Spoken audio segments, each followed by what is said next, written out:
Jake Retzlaff, there is an alleged victim who has accused him of sexual assault. It is now a civil court case. He'll either be held liable or he'll be exonerated. We won't know, according to Jake Hatch, until 2026. Middle of 2020, late 2020. We won't know for a long time what happens. And because of that, there is just no way he plays quarterback for BYU this fall. Now, Hatch said it. He was a 10 for 21 against Colorado in that bowl game, right? He had a couple stinkers and BYU still won. But if you're Baylor, who considers itself a contender with Sawyer Robertson, or Iowa State or Kansas State or Arizona State or the teams at the top, I think this helps open the door from a football standpoint to make you feel better about your odds when facing the BYU Cougars. I mean, it has to. And look, I mean, you look back at that BYU season last year, and it is a good point, an interesting point by Hatch, right? Of we talked it up even on our shows last year of like, Retzlaff is not the best statistical quarterback this league has to offer, and it only got better from last year to this year, even subtracting Shador Sanders from that. This just got even deeper as a quarterback conference, and he's not in the top tier.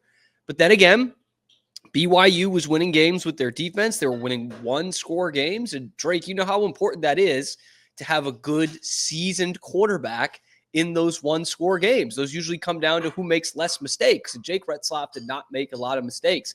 And that is one part of it. The other part is you got to take into account when this is happening. We are late May here. We are a month removed from spring football. Like we're not, and we're another 2.5 months, almost 2 months away from playing more football. Like you are in this dead period where you're worried about recruits, and all of a sudden BYU does not have a starting quarterback. And in this conference, with as open as it is year in, year out, and talking about the tiers of teams rather than one or two teams that can win the conference like the SEC or the Big Ten, when in the Big 12 we tier these things, I think this has to knock BYU out of the top tier of contenders.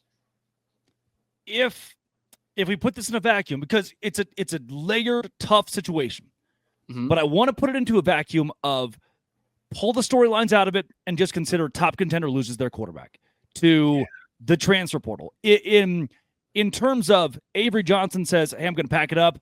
I'm done at Kansas State. I'm transferring. The other Big 12 schools lick their chops and say, good, this is going to help us have a shot at winning the Big 12 conference. Let's say in this vacuum, we are, in essence, just having a contender lose a top quarterback. Does Dave Aranda lick his chops? Does Chris Kleiman show up to the office a little more giddy that, hey, now, circumstances aside, this is one less domino we feel like we're really worried about?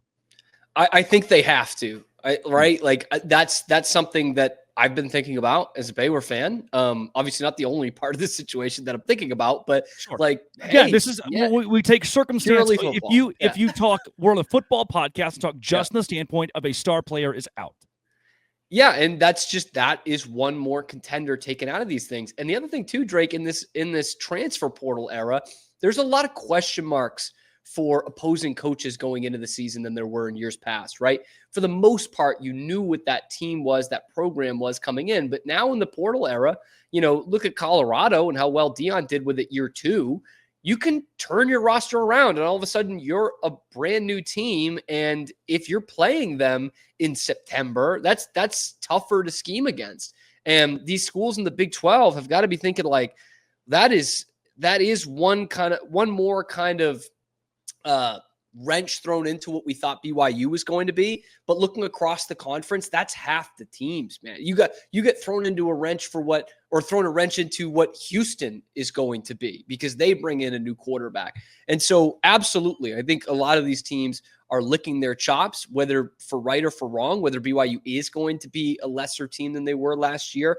But you also got to take into account too, again, from a football standpoint, the kind of locker room aspect of all this, right? These players are locked in. They can't go anywhere. And this can be a really beneficial thing in terms of a rallying point, again, from the football standpoint, or it could be hugely detrimental. You could have a locker room full of guys who are saying, our season's gone up in smoke before it's even started, and here we are. We still have to be here. We have to continue and try and act like we're going to be the same team that we were with Jake Retzlaff as our quarterback, and that could take a huge toll on them. So, Yeah, I think there's a lot of teams in this league, maybe even the ones that we aren't thinking of as championship contenders, that are like, that's one less thing to worry about when it comes to these contenders in the Big 12 conference. Is BYU out of the contender race? I think so. I just, it's too much, even with a kind of middle of the road quarterback in this conference. It just feels like a lot to lose a guy with a lot of starts under his belt, over a year of experience, and got better and better and better. To lose him at this point of the offseason, I think that's too much. I would put them in that second tier because of how good the rest of their team is, but not in the top tier of contending teams anymore.